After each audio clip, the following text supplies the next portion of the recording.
श्री शिवाय नमस्तुभ्याम। भगवान शिव और माता पार्वती की आप पर और आपके परिवार पर सदैव कृपा बनी रहे।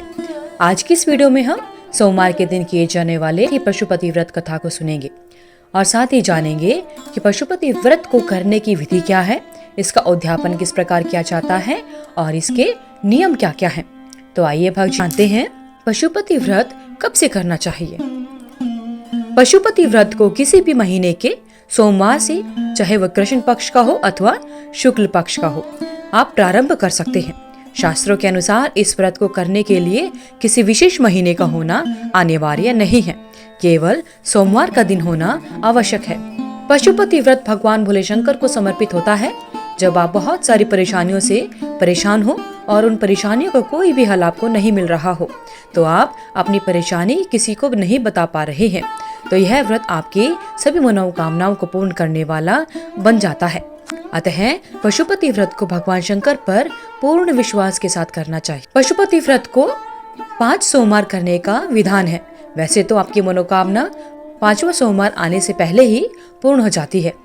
अगर आप फिर से व्रत करना चाहते हैं तो एक सोमवार को छोड़कर आप दोबारा पशुपति व्रत शुरू कर सकते हैं। पशुपति व्रत की विधि क्या है, आप भगवान श्री भोलेनाथ का किस प्रकार पूजन करें, पशुपति व्रत के नियम क्या है। आप पशुपति व्रत जिस सोमवार से करना प्रारंभ कर रहे हैं, उस सोमवार को स्नान करके स्वच्छ वस्त्र धारण करके 5 सोमवार व्रत करने का संकल्प लेना चाहिए।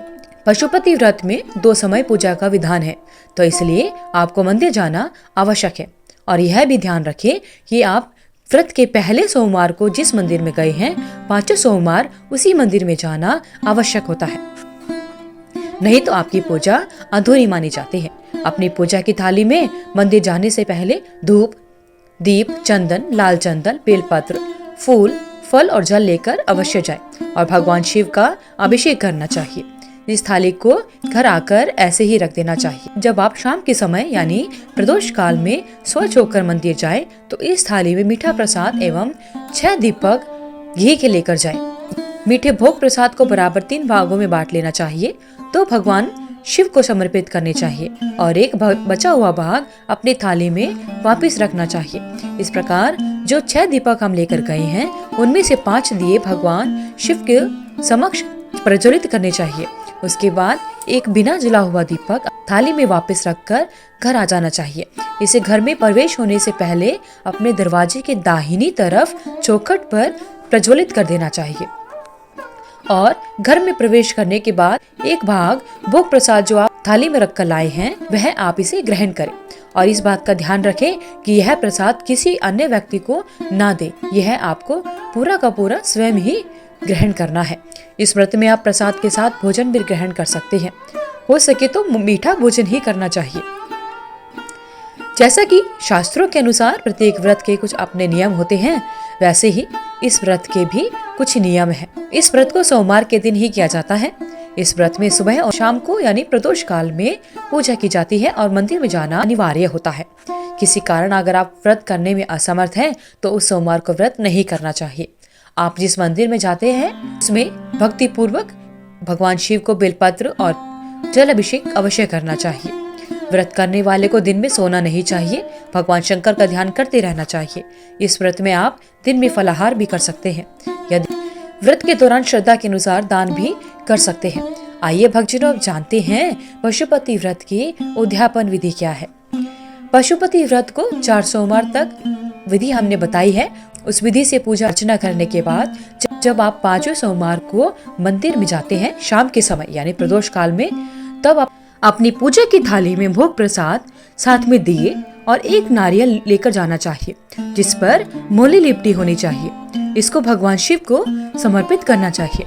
हो सके तो 108 बेलपत्र या 108 फूल से भगवान भोले शंकर का श्रृंगार करना चाहिए और अपनी श्रद्धा के अनुसार दान करना चाहिए। साथ ही भगवान शिव के मंत्रों का भी अवश्य जाप करना चाहिए, जैसे महामृत्युंजय और श्री शिवाय नमस्तुभ्याम का अवश्य जाप करना चाहिए। साथ ही भगवान शिव की आरती करनी चाहिए। शिव चालीसा का भी अवश्य पठन एवं श्रवण करना चाहिए।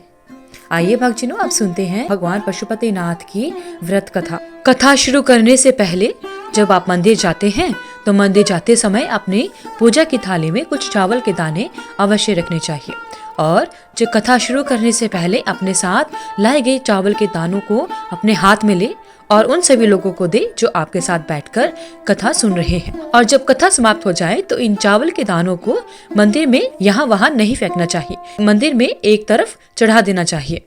एक बार की बात है, भगवान शिव नेपाल की सुंदर तपोभूमि से आकर्षित होकर एक बार कैलाश छोड़कर यहाँ आए और यहीं पर ठहर गए।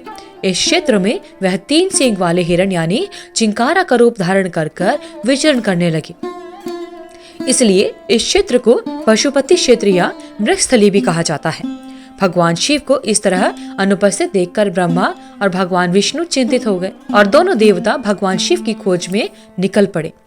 इस रमणीय क्षेत्र में उन्होंने एक अद्भुत मोहक 3 सींग वाला मृग विचरण करते हुए देखा। उन्हें मृग रूपी भगवान शिव पर शक होने लगा। योग विद्या से ब्रह्मा जी ने तुरंत पहचान लिया कि यह मृग नहीं बल्कि भगवान आशुतोष हैं। तुरंत ही ब्रह्मा जी उछल पड़े और मृग के सींग को पकड़ने की कोशिश करने लगे। इससे मृग के सींग के 3 टुकड़े हो गए। उसी सींग का एक पवित्र टुकड़ा टूटकर यहाँ पर भी गिर गया, जिसकी वजह से यहाँ महारुद्र जी का जन्म हुआ, जो आगे चलकर पशुपतिनाथ जी के नाम से प्रसिद्ध हुए। भगवान शिव की इच्छा से भगवान विष्णु ने भगवान शिव को मोक्ष देने के बाद नागमती के ऊंचे टीले पर एक लिंग की स्थापना की, जो कि पशुपतिनाथ जी के रूप में प्रसिद्ध हुआ। बोलिए भगवान भोलेनाथ की जय। श्री शिवाय नमस्तुभ्याम। तो इस प्रकार भक्तजनों पशुपतिनाथ जी की व्रत कथा संपूर्ण होती है। भगवान शिव और माता पार्वती की आप सभी पर कृपा बनी रहे।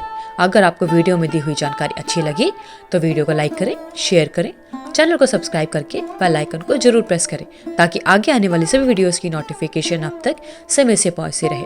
कमेंट बॉक्स में हर हर महादेव लिखना ना भूलें। आपका दिन मंगलमय हो। धन्यवाद।